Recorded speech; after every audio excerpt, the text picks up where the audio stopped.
Travailler sur un sujet aussi énorme, c'est à la fois inquiétant et en même temps très enthousiasmant.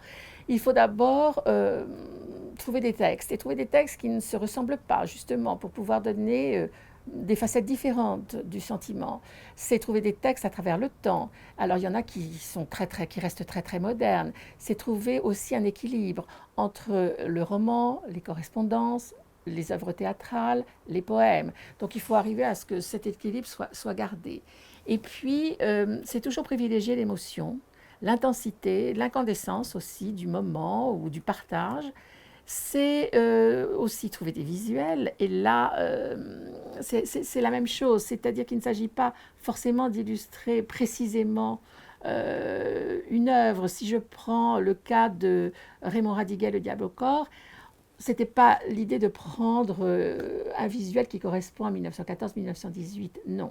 C'est finalement imaginer ce jeune homme, ce très jeune homme qui vient, qui s'offre à cette femme plus âgée, eh bien, il s'offre lui-même, il offre avec générosité tout ce qu'il est, avec peut-être aussi une certaine inquiétude.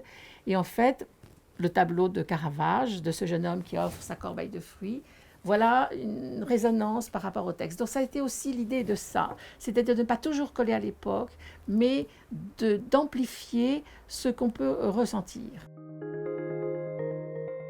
Tous ces textes, il y en a un peu plus de 70, sont donc classés dans ces 4 parties. Chaque texte est annoncé par une notice qui le replace dans son contexte historique, qui le replace aussi dans la vie de l'auteur, qui le replace aussi dans la place, dans l'endroit qu'il occupe au sein de l'œuvre.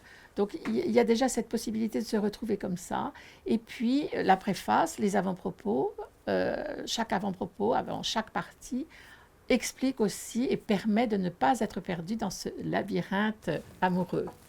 Alors ce qui a été aussi intéressant, c'est par rapport à la complexité du sujet, c'est d'essayer de le serrer en plusieurs parties. Alors qu'est-ce qui se passe dans l'amour? Il y a d'abord en principe le premier regard, le coup de foudre, l'aveu qu'on se fait à soi-même, et est-ce qu'on est amoureux, est-ce que cette personne nous plaît, et puis l'aveu qu'on finit par faire. Donc cette première partie s'appellera l'aveu, et elle contiendra effectivement ce que je viens de citer. La deuxième partie, c'est le désir de l'autre, le désir de le séduire ou de la séduire, le désir de l'emporter vers des plaisirs formidables.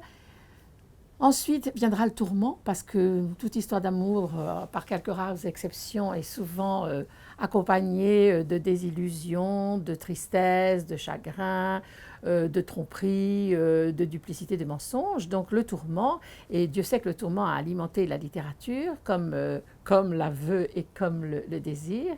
Et puis, pour finir sur une note positive, ce sera, pour la quatrième partie, la promesse de vivre ensemble, quelques jours, quelques semaines, des années, toute la vie, peu importe. Mais c'est cette décision, cette sorte d'émerveillement de se dire, ben voilà, avec cette personne-là, j'ai envie de tenter quelque chose.